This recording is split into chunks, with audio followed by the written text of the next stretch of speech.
Yeah, I can do that. Yeah. Well, we're so pleased to have returned by popular demand our school board members. We have on Zoom, we have Meagan Alderton and Gregory Hutchings, who was not with us last time. Did I say that correctly? Yes, you did. Who was not with us last time, but we are so grateful to have him again this morning. And those two people are on Zoom. And with us, we have Ms. Jacinta Greene. And we welcome them back to continue this conversation about the strategic plan and whatever else you all want to share with us this morning. So we will get started with a word of prayer. Let us pray. Gather us in, Holy Spirit. Fill us with your peace. Open our hearts and our minds to what it is you would have us learn today. In the name of the Christ, we pray. Amen. Amen. Hi, Rebecca. I did want to say Meagan Alderton is the chair of our school board, and Dr. Hutchings is our superintendent, and I'm the vice chair. So we're very happy to be here for a second time for you guys having us back. We love to talk about our strategic plan and our school system as a whole. So I will let our chair, Meagan, take it away. All right. Could you just say your name one more time again? Jacinta Greene. Jacinta. J-A-C, yeah. I-N-T-A. Thank you. Yeah, thank you. Appreciate it. All right, well, I'll go ahead and get us started. Good morning, everyone. And again, thanks for having us back. We had a really good time last time. So this is just really good for us to be able to return and do a little bit more and dig a little bit deeper on where we sort of landed last time. If I can just maybe get a show of hands, and Jacinta, you can help me out with the room. How many of you were a part or here for the first presentation? It's kind of less. It's harder. 5 of the 6 in the room, Meagan. 5 of the 6 in the room. Awesome. And Perfect. we have someone online who also. Okay, excellent, great.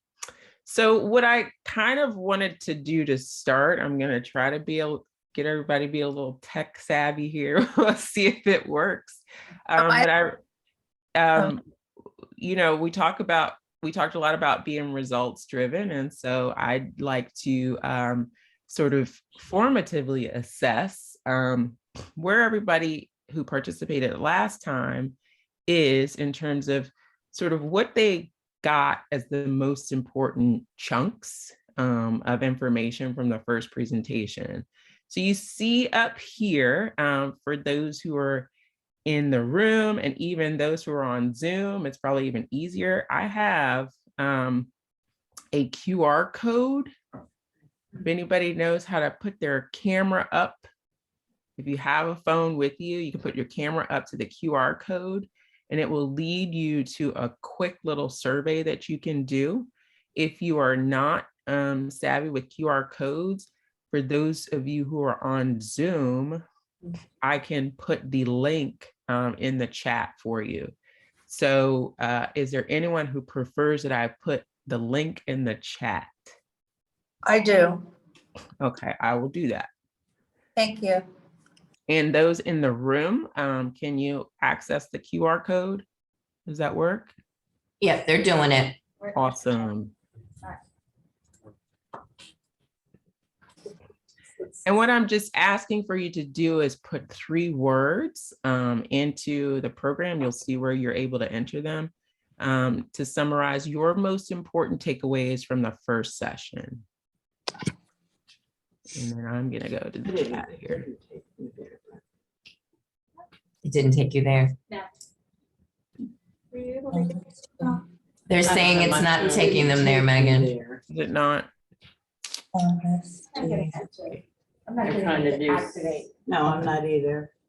Yeah, Would it be helpful if you sent me the link and I can send it? I mean, you won't get the results immediately, but I can send it and then you can get response after the fact if that's. Yeah, that's fine.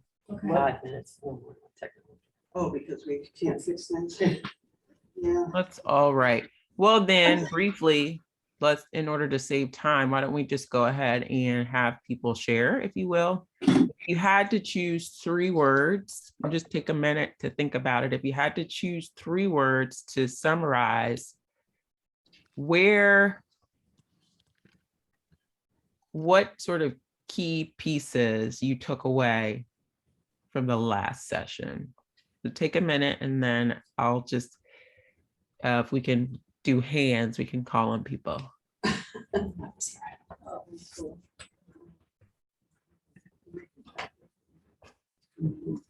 Megan, and you can see the room, correct? I can see the room, yeah. Okay.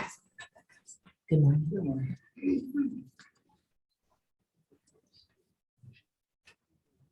For those of you who are trickling in, we're thinking, if you were here for the first session, we're thinking of 3 words, or you can read it up there, 3 words to summarize your most important takeaways from the first session.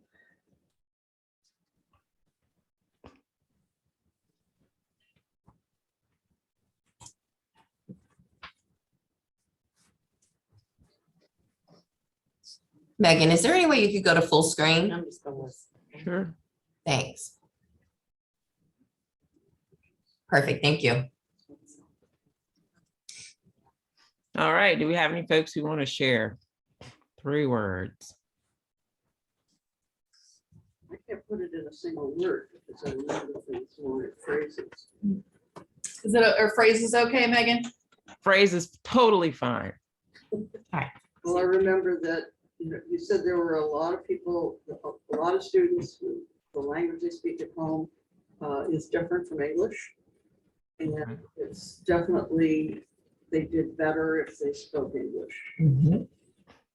Okay. So maybe we could summarize that as language barriers. Okay. And the other thing that I particularly remember is we have made some progress, but we've got a long ways to go. Okay. I like this. So barriers and progress are very important words. Excellent. Anyone else?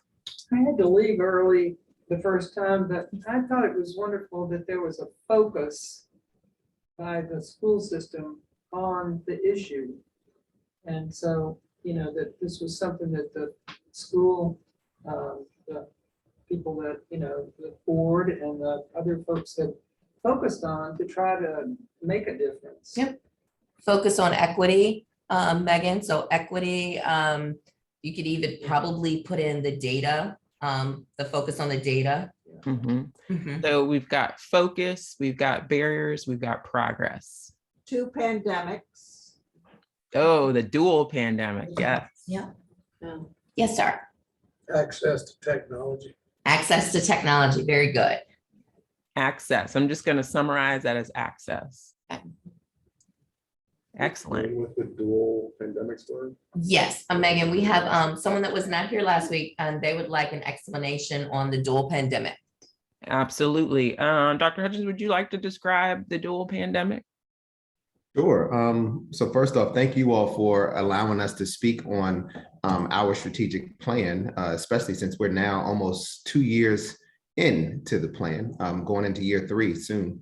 And when we talk about a dual pandemic, we're talking about our global pandemic, which relates to COVID-19 and the coronavirus. And the other pandemic is a pandemic that we have been experiencing in America for over 400 years. And that is the oppression of Black, brown people, and really I say Black, Indigenous, and people of color across America that have been experiencing oppression. And that's something that's not new to our country, but we designated it as a dual pandemic because we are tackling both at the same time. This pandemic for over 400 years, and then the global pandemic related to COVID over the past 2 years. Thank you, Dr. Hutchins.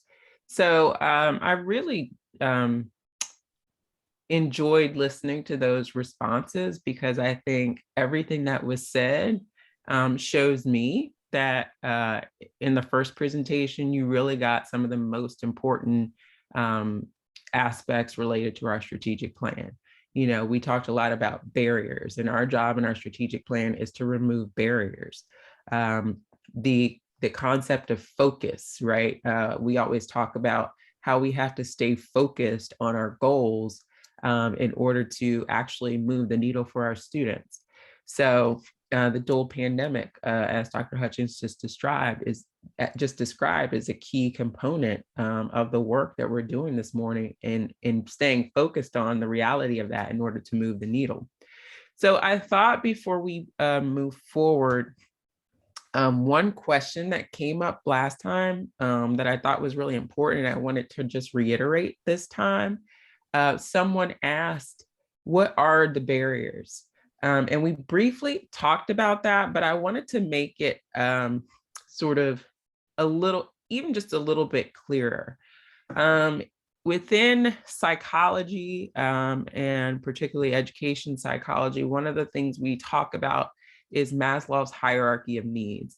And that is this notion that's pretty, very well known, I believe, by most people at this point, that we want all people to reach what's called self-actualization. That means we want all people to reach a point where they are their best selves. And so in order to do that, however, if you look at the triangle, you can't reach self-actualization if you don't have a lot of these basic components of that triangle. So you can see here, there are psychological things that need to be in place. Safety is a big concern, right?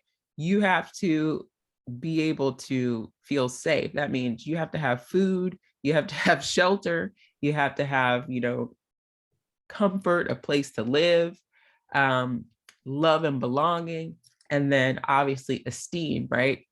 Participating in the world in a way that provides you the self-esteem that you need.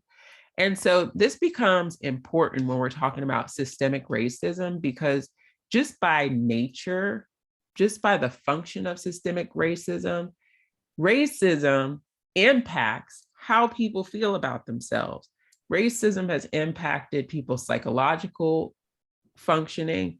It has impacted people's ability to feel safe. If you are a victim of racism, it's very hard to feel love and belonging, and it affects your self-esteem. And so as educators, we have to understand that if we don't do direct work to tackle these areas of the hierarchy of needs, then our students will not reach self-actualization. They will not become their best versions of themselves. And so when we talk about removing barriers, a lot of the barriers that we're talking about removing are directly related to Maslow's hierarchy. So I just really wanted to, hit that home and clarify that from the last time, because we sort of dealt with it. But, when I came back, I realized that it was really important to make a connection to, actual psychological research. All right. So now that we've done that, I'm gonna move on here. So we didn't have a lot of time last time to really dig into the data dashboard. And so that is what I would like for everyone to do today. So I will have the data dashboard up when we work through our activities, but I'm going to put you guys to work this morning. We are going to put you guys to work this morning. You guys are going to help us with our own work. And so what we'll do is we'll explore the data dashboard, and we're going to do what we call a think, pair, share. Okay. And I'll briefly go over what a think, pair, share looks like, and then we'll go into doing a think, pair, share.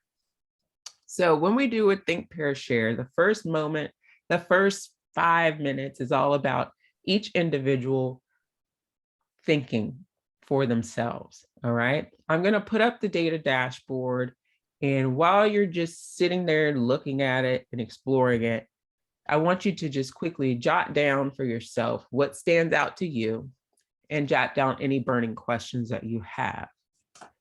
After that time of reflection, I'm going to have everyone go into pairs. Now in the room, I believe, do we have 6 people in the room now, Ms. Greene? I thought there were originally 5. 10 now. Ooh, 10 now. Okay. So what we'll do, you'll pair, but in your pairs, in order to, I think,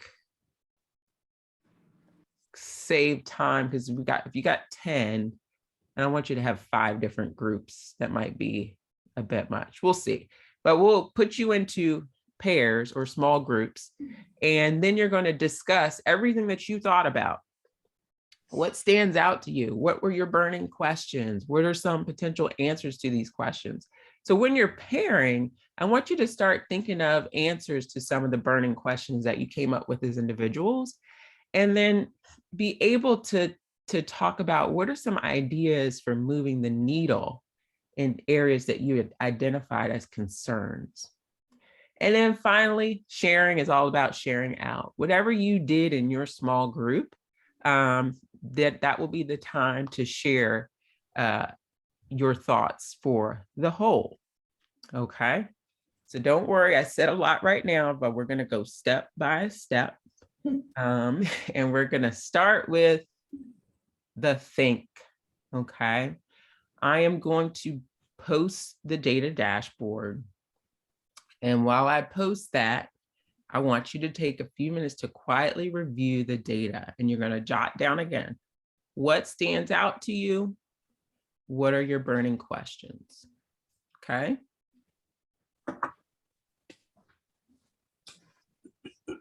Feel free to walk to the screen. Yes, I know.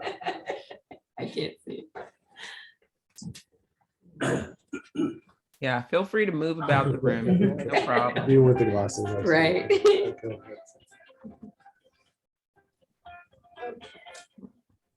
She said from the data.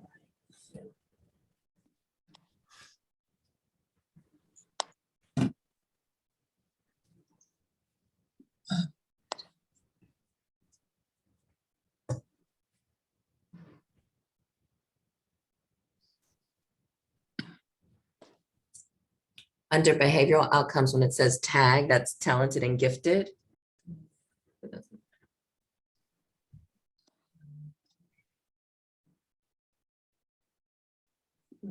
I should say program access, not behavioral outcomes.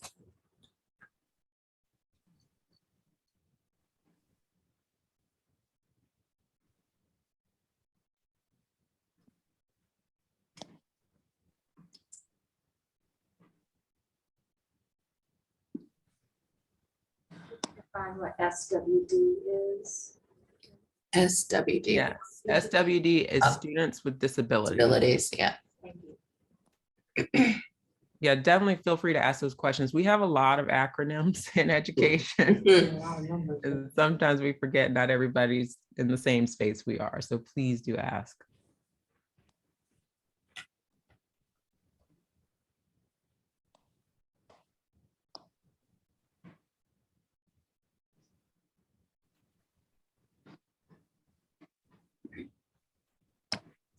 And the K-PALS readiness benchmark, that is literacy readiness. It's an assessment. Yes. And after at the top, after female, male, it says current EL, former EL, never EL, and that's an English learner. So those that don't know English, they're coming in with another language, speaking another language and have to be taught English.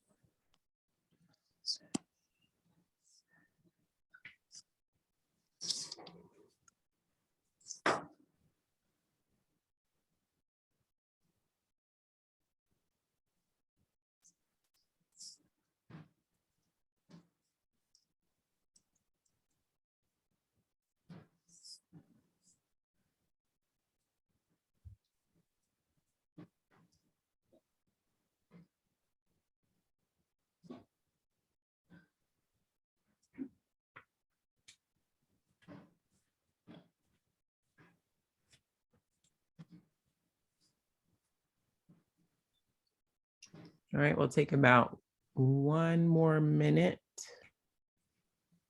That's okay.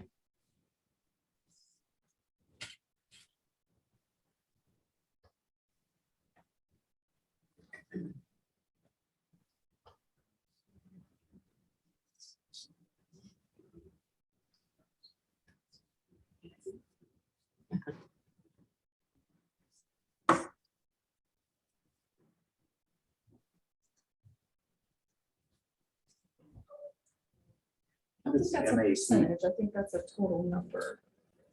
Okay, so students. Right, so So down that's here, not a percentage. this is not a so percentage, right? This is the number of students. Yeah, it's the number. And Mhm. you don't know that's out of how many. Jacinta? Yes. Majority. Could you define MAP?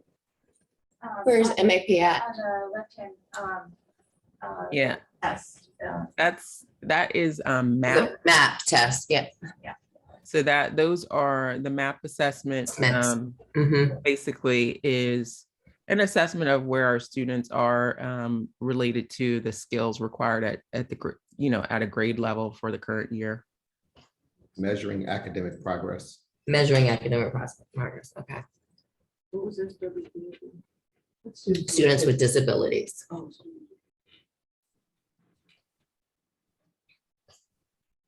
How is everybody doing? Do we need another minute, or should we move into our pairs?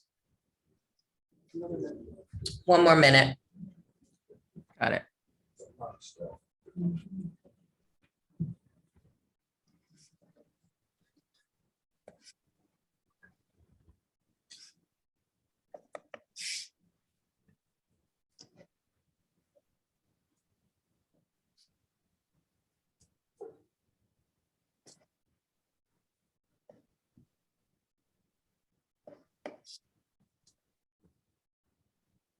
Could you discuss the bottom row, newly referred for disability evaluation?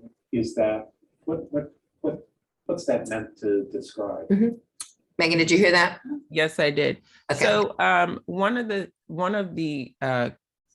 concerns that we want to tackle with our strategic goal with our strategic plan was related to which students and how often we were finding certain students eligible for special education services.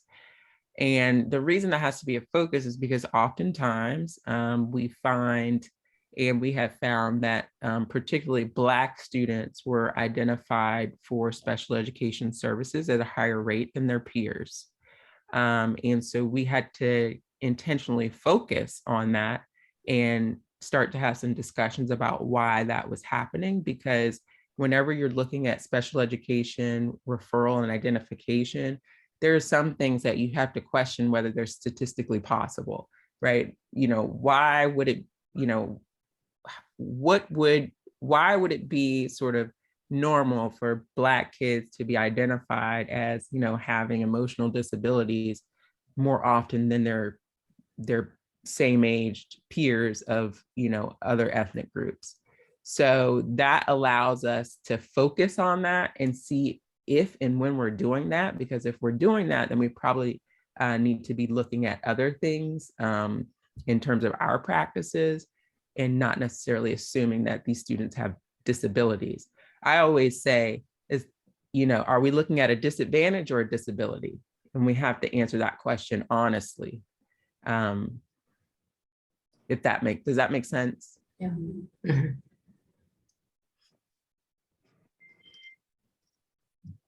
So at what point does this start? When does? Oh, at We've what- already, yeah, we've No, I don't already mean in started. dates. I mean at what time in a child's life or a student's life? Oh, that's a great question. Yeah. So it can happen at any point, really technically between the ages of 2 and 21.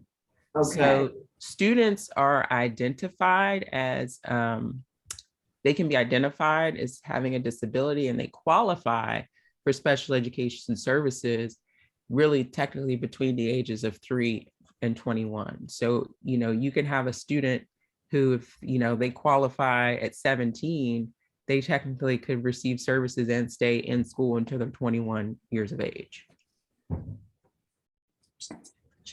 And Chair Alderton, also just wanted to mention that we were cited by the Virginia Department of Education in 2018, 2019, as having a disproportionate number of Black students who were identified with a disability, specifically emotional disabilities was where we were cited And we just, these efforts that we have put forth in our strategic plan, just this year, we have been taken off of that citation list, which is a good thing. That means that our efforts are working, and the revisions that we have made to our identification process, as well as, questions that we are asking during IEP meetings or identification meetings, is making a difference. All right, so at this time, all great questions. We're going to move into our pairs. And so let me go back.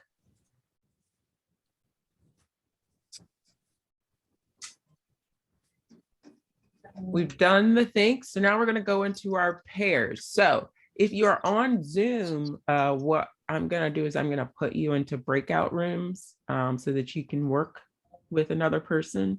And if you are in the room, what I'll do is I'll ask Miss Greene to break you up into, we'll do 3 groups. So Yeah, at your tables is fine. So if you got 3 tables, so at your tables is perfect. Okay. So when you are pairing, you are going to, in that group, talk about what stood out to you. Talk about that. Yeah. Get the full experience. I want you to talk about what your burning questions were after the data review. And then I want you to start to think about solutions, because, we are always saying, at some point we know what the issues are. What are we going to do about it? And, this is a helpful exercise really to just hear from, the community, what your thoughts are on possible solutions as well. So what are some potential answers to the questions and ideas that you have for moving the needle in areas that you have identified as a concern? And remember, this is our most current state of our data dashboard. It'll change at the end of the year, but this is where we are right now as we know it. Okay. Does that make sense? All right, so go to work, and then I'm going to work on getting my folks on Zoom to breakout rooms. Yeah,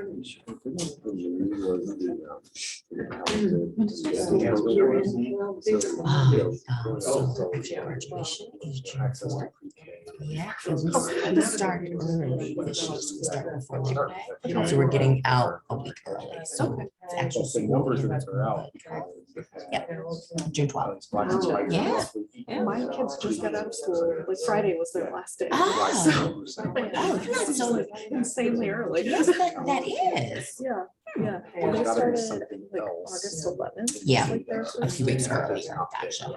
It was- Yeah, we started on the 24th. Yeah, so we're a couple weeks after you. All right, folks on Should Zoom, we do you do, see your should we do the breakout Okay. groups for this?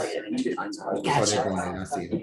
Never again. No. I just put everybody on Oh, Zoom good in for one you. room. Okay. So you can have all this data that says. I live in one. So Jackie and Madeline, you can go ahead and join.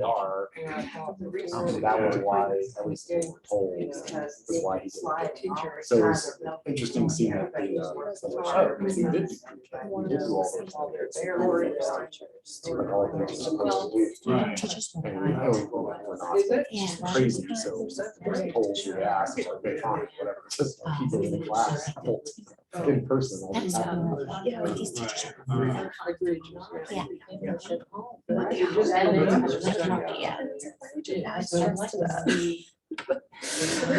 Yeah. And by doing that, stress them every. Yeah. So you don't have to teachers to teach them. Because that's your. Principals to teachers for their schools. So, and their tasks with. So that puts, stress on how schools gonna run the school, because they have to be their teaching.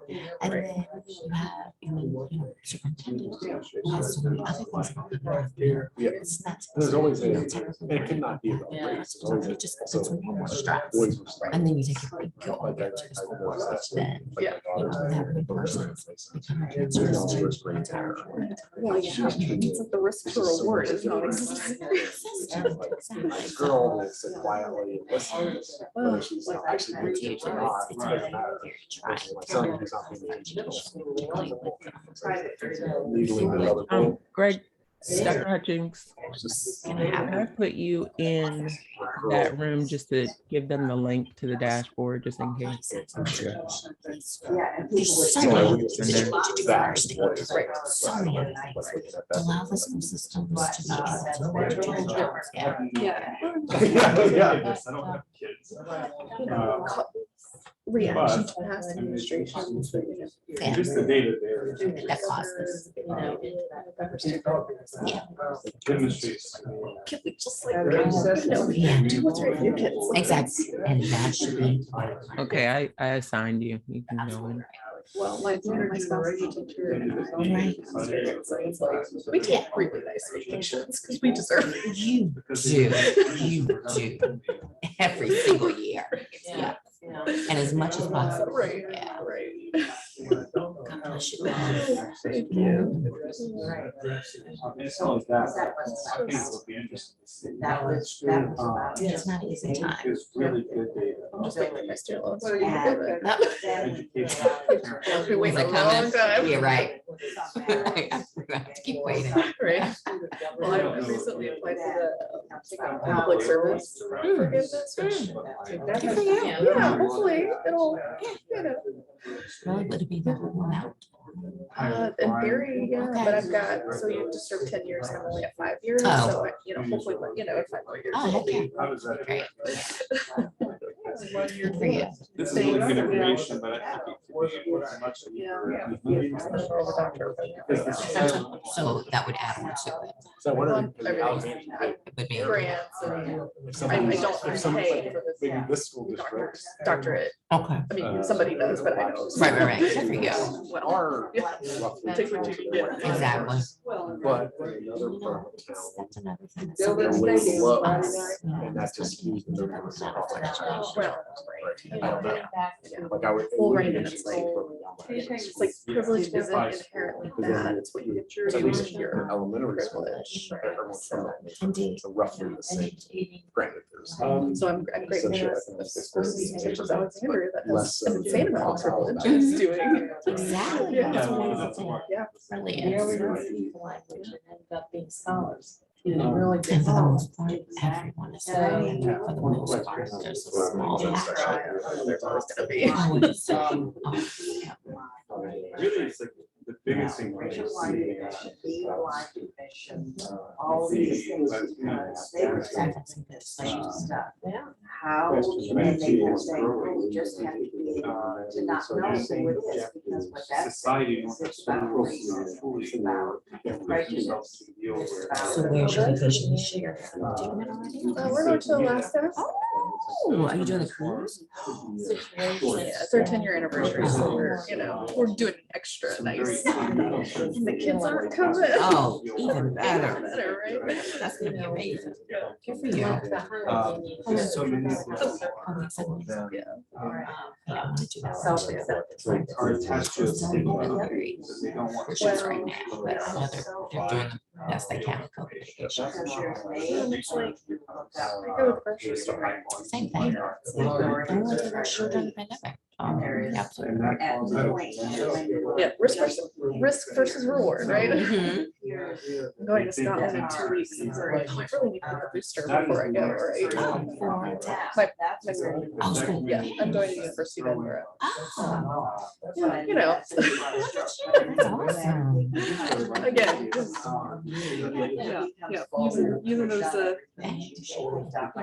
How long will you be there? 2 weeks. Okay, Yeah. very nice. It's a 2-week in-person program every year. Oh. The rest you run on your own. Okay. Which is manageable when you have small children. Yeah.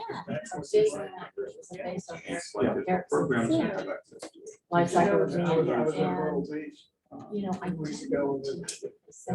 Has there, so I being married to a teacher. But I don't know, I think.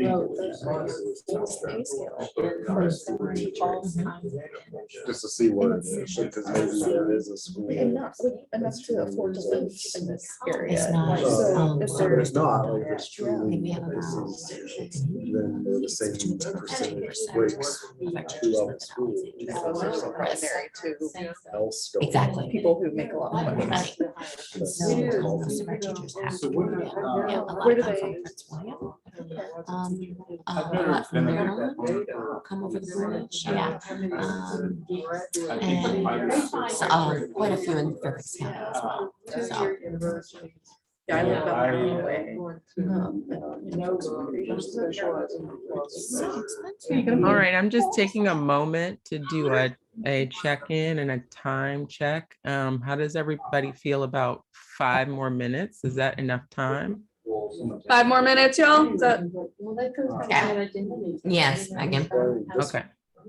So remember, you're gonna be ready to share out with the larger group. It's also based on. And that's why, you know, such a. Right.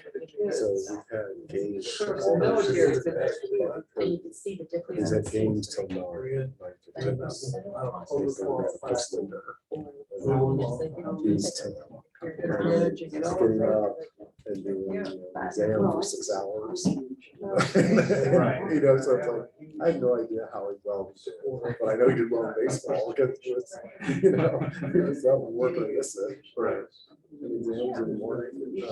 So yeah, so there's things that And happen. going to college in itself, you know, it's I mean, if you emotional can, and, you're like, yeah, "Well, in every way. it changed my life." Yes, I really managed to remember that group. Having more independence. But I know that feeds into And this. making choices about what you're going to study. Yeah, it's funny because the college board or whatever, the SAT, like it was supposed to be the great equalizer. Tough. It's like they created something so that. We do have one challenge. Do you have It's some color school blind, board the other stories you share around. So members? he was in the lower one. Ordinarily, yes, today, no.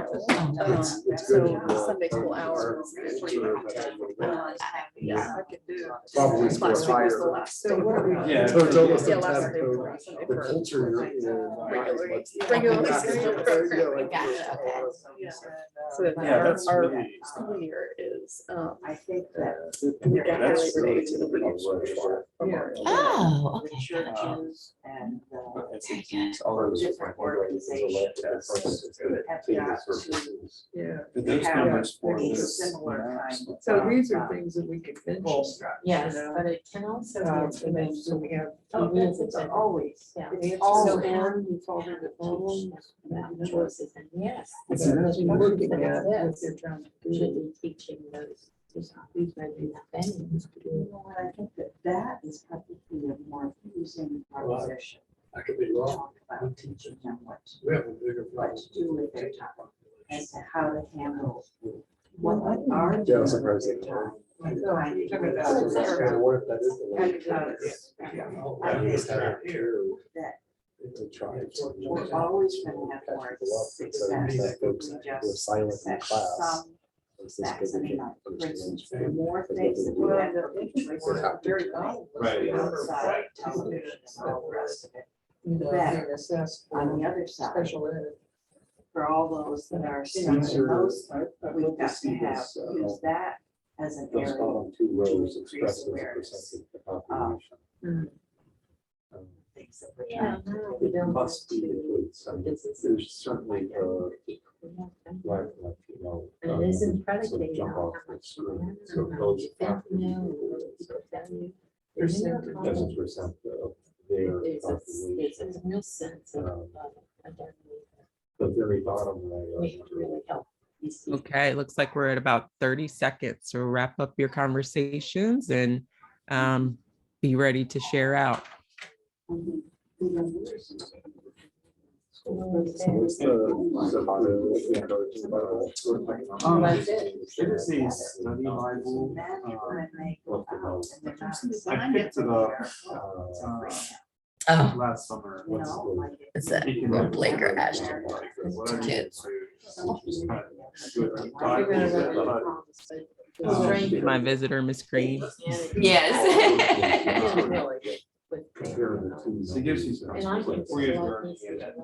that's actually compliant. Well, Then you have footnotes.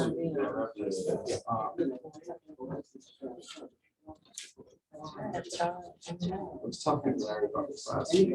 I'm gonna do this class. And nowadays, it's gonna be that everybody's gonna. But I need to. Megan, could you shadow the economically disadvantaged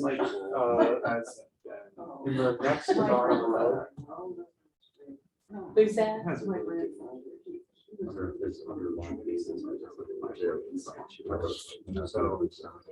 Anyway, that's what I want. Is this false? Did she hear you? Megan, did you hear that? No, I did not. I'm sorry. Can you repeat what you? I was wondering whether the next to bottom row is available as a percent of own population. So for example, what fraction of 111 for economically disadvantaged, what fraction of students come from economically disadvantaged homes? Okay, Oh, in our school division. So we know that just over 60% of our students are economically disadvantaged. And we know that based on the numbers of students who qualified for free and reduced meals. Yeah. In Alexandria, though, that would be skewed, wouldn't it? Well, remember last time we talked about, it's very interesting dynamic because our school division doesn't necessarily look like in terms of, economically, it doesn't look like the rest of the city. Right. Right. So those are, compared to citywide, that's a very high number. But how is economic determined? Is it determined citywide or is it determined school? So it's citywide. The number that I gave you, the 60% is citywide, but that's within our schools, students within our schools. All right. So I heard some really good discussions whenever we have, whenever I do like a think, pair, share or something where groups are talking, I'm always listening. So believe it or not, I could hear all the little conversations that were happening in the room, which got me excited because I heard really good discussions. And so I'd like for everybody else to be able to hear what people were thinking in their small groups. So we're going to move to the share portion of this time.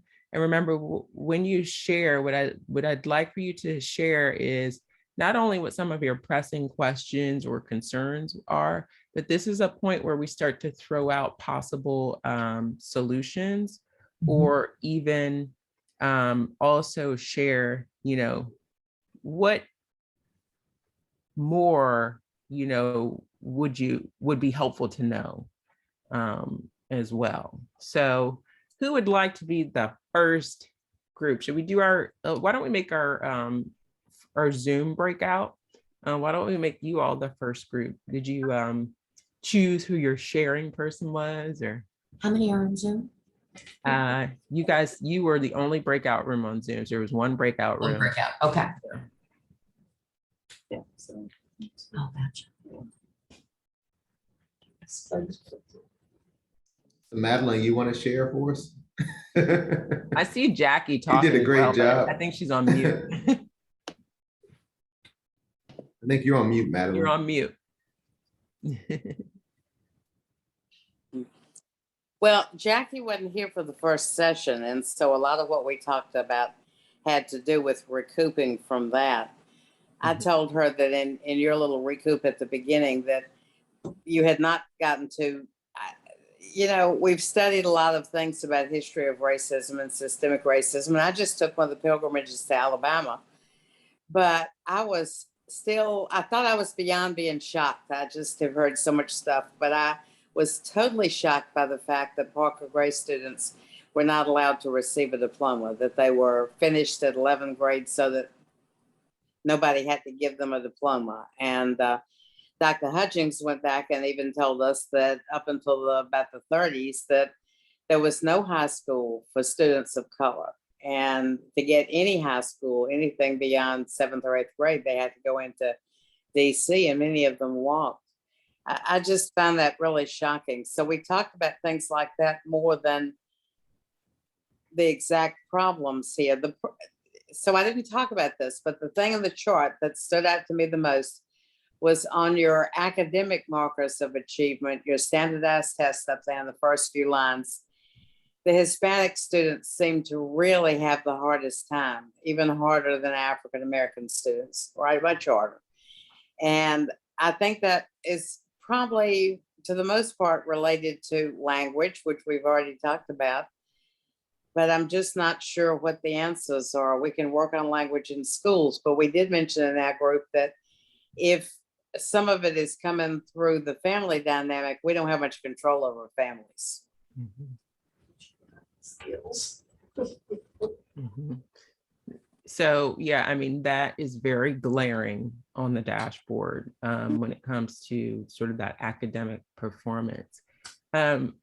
Before I will mention some things that we did notice over the pandemic that I think could be helpful for this particular group of students.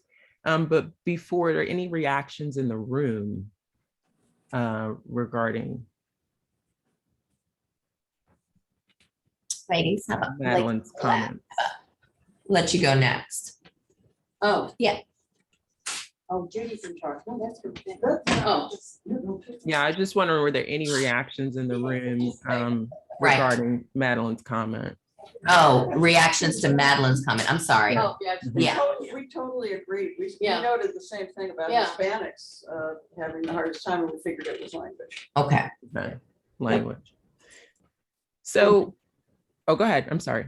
And to that point, that the parents are speaking the native language at home, and they're not really, some of them are, and they aren't getting the, the English speaking at home or whatever they. Yeah. But it's a cultural thing, because they're coming from countries that don't have what they have here. Exactly. It's not just education, it's healthcare, Mhm. a number of things that we take for granted. Yeah. Yes, sir. Wonder how they've done in schools which have kind of a dual program, like in Canada, where they have French immersion, or they have French English, or if everybody had to take Spanish or something that in some way brought us closer. That is an excellent question, actually, because we actually do have 2 dual language programs. And I'm pretty sure, but I'll let Dr. Hutchins maybe chime in on this a little bit more. But there is evidence to show that dual language programs are highly beneficial to English language learners in the area of academics. So that is often a high leverage tool for improving academic outcomes for English language learners. Dr. Hutchins, did you want to speak to that a little bit? I was just gonna say that you were spot on with that. And we're seeing that specifically with our Spanish speaking families who are attending Mount Vernon and John Adams. So dual language programming is a huge benefit. I also really love the comment that was made, it's not just language, because I think, again, when we start to dig into systemic sort of racism, there's an economic disadvantage that I think really inhibits our Latino students. One of the things that, and there was actually a Washington Post article about this, but one of the things that we know, particularly about a lot of our immigrant students who are Latino, is they are working. They have jobs in which they are taking care, they're putting the food on the table for their families. They are paying the rent so that their families have a roof over their heads, which means that our traditional structure for school, get here at this time and you leave at this time, doesn't necessarily benefit them. And so in an inadvertent way, we have a barrier. We've put a barrier in place for students who do have those circumstances, and overwhelmingly, it is Latino students who have those circumstances. What we found during the pandemic was when things were a little more flexible and students could hop on, with a teacher on Zoom, even at 8 o'clock at night, they performed better. And so that is an example of the job that we have to do as a school division in thinking about how we remove that barrier. Because going back to Maslow's hierarchy, which I showed you earlier, well, of course, it's important for them priority-wise to put food on the table and pay the rent. So they shouldn't be penalized for that. And so we have to do some work and figure out how we can, maneuver that traditional system in a way that promotes racial equity, which would recognize that there's an economic disadvantage for those students and that we need to build our education system around supporting them and not creating another barrier for them. Just very quickly, could you give an example, just that might not be the greatest example, of what might be thought about at a time to do something like that? What would you be talking about? I think, some examples would be, having more seats or availability for online learning, so that students could be more flexible, right? You don't have to show up at this time, you don't have to leave at this time, but you instead have some coaching and support at times that are more beneficial for you, that you can access your academic content and program. Thank you. It's an interesting concept, but I'd say as a layperson who knows nothing about education, it's a little jarring because we read in the Washington Post about how distance learning has been devastating, especially for students from disadvantaged circumstances. And so can you talk a little bit about the tension of, I can see the advantage of the flexibility, but how do I square that with my Washington Post level understanding, which is very minimal? Was the post just about this area? Because it seems like we started at Alexandria. One thing we didn't talk about is that we were one-on-one with technology much earlier than many places. So for us, that might be look different. So I don't know if the post, I didn't read the post article, was about nationwide or. Be honest, I don't remember. What I do remember is, wow, kids who were in chaotic circumstances at home don't have a supportive learning environment at home. That distance learning was especially destructive for them. I think that could probably be true for the earlier grades. But I think Megan's talking more like high school, those kids that have to work, that need a more flexible schedule. It's less of an impact for them because they're so used to technology and doing things online. But definitely I could see that point for that being for the younger grades. Yeah, I'll let Dr. Hutchings chime in because I know he wanted to as well. But yes, I think, there are definitely benefits to in-person instruction. I know that we understand that to be particularly for the younger grades, but I think the key thing is, like, we can't put a blanket statement out there on that, because there were plenty of kids who actually benefited from doing things differently. But to copycat what Ms. Greene said, the particular group that we're talking about, these are much older students who are, have more responsibilities anyway. But Dr. Hutchings, go ahead. Real quick, before Dr. Hutchins, I'm so sorry, just time check. We've got about 5 minutes. Okay. I was going to reiterate what both Ms. Greene and Ms. Alderton just said, that at the lower grades, we may have seen more of academic learning loss at our lower grades. And at our upper grades, I just wanted to point out that the class of 2021 had the highest graduation rate in the history of Alexandria City Public Schools. So that's during a pandemic, right, at 92%. That is significant And that is something that just validates, at the upper end, that some students did benefit from some of the flexibility that they had with asynchronous and synchronous learning. Not all students. I don't want anybody to quote me as saying everybody benefited from that, because every student did not. But some students did benefit from the flexibility, which led to us having one of the highest the highest graduation rates in the history of Alexandria with the class of 2021. But were there also compensations to deal with that? I mean, like, were there some expectations that were less or anything different otherwise? I think that the flexibility was not necessarily expectations that were less, but it was giving kids options to redo assignments and to get work done, which it should be that way anyway. Right. It was also giving students some flexibility in the time that they learn. Our kids, and just like every adult, you got your morning people and you got your afternoon and your evening folks, right? Our kids are the same way. Some do not benefit from being in class at 8 o'clock in the morning.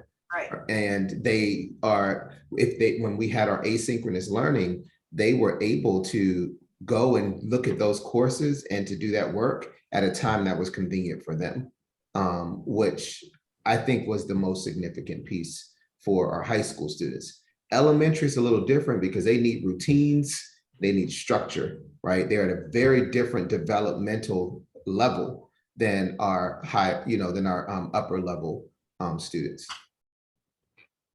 Yeah. Tribute to your teachers. Yes. But how do you have the flexibility of the teachers to have these, what I call unusual hours?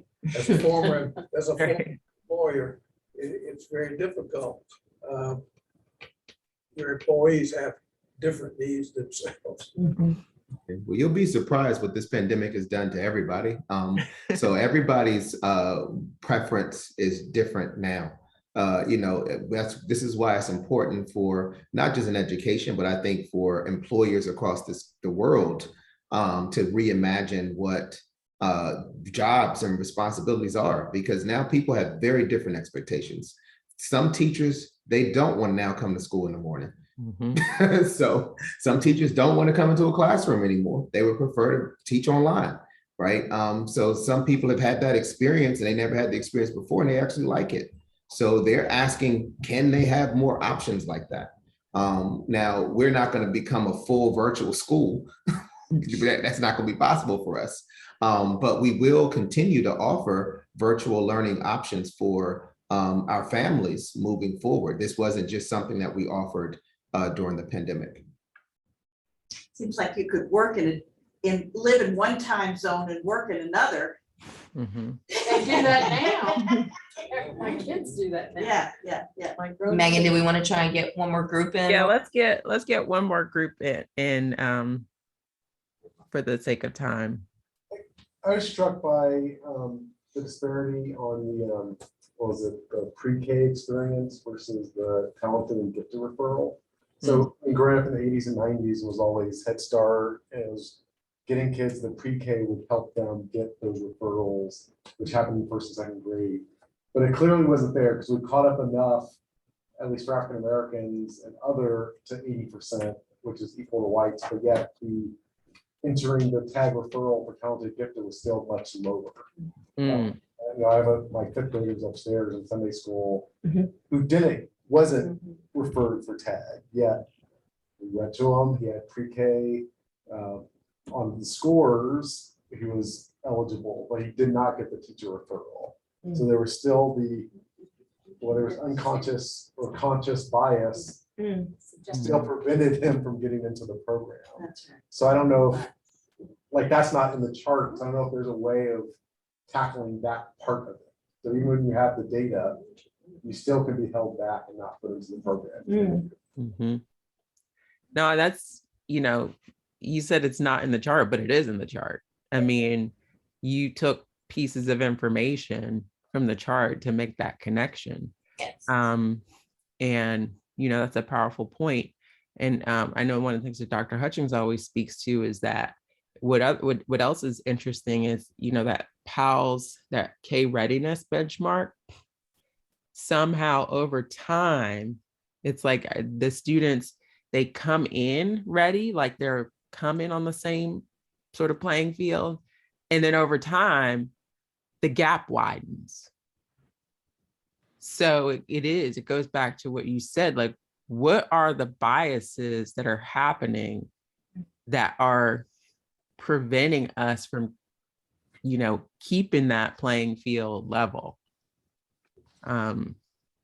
Which is a strong question. And what do we do about it? I mean, there are tons of things that we can do about it and that, we are doing about it.